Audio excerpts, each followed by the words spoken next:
ዘውግና የታሪክ አረዳዳችሁ እንደሚለያይ ይታወቃል። አንድ መድረክ ላይ እድሉ ቢፈጠር ከቴዲ አፍሮ ጋር አብረህ ትዘፍናለህ ወይ? ያ ሙዚቃውን ትሰማለህ? ሰርተናል እኮ አንድ ላይ ከአንድም ሁለቴ አንድ ማይክ እየተቀባበላችሁ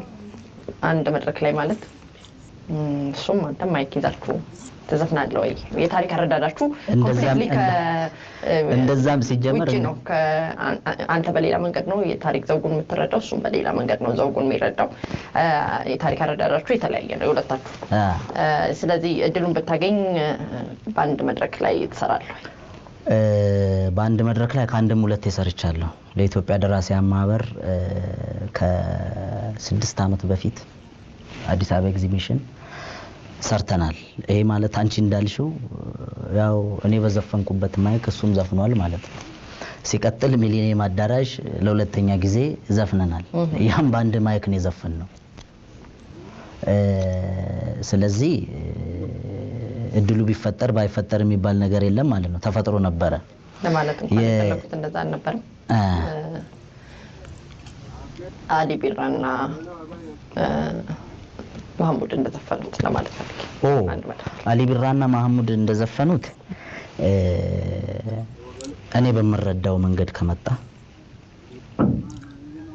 ችግር የለብኝም እኔ በማምንበት ሐሳብ ላይ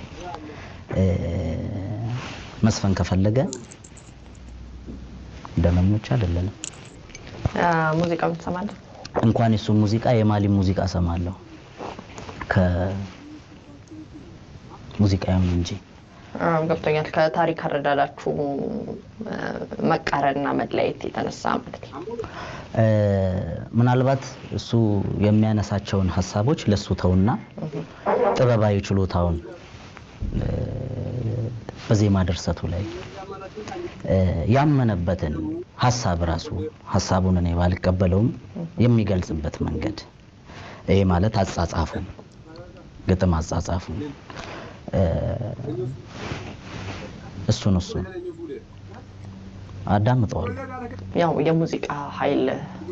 ይታወቃል ከጥበብ ሁሉ ሙዚቃን የሚያክል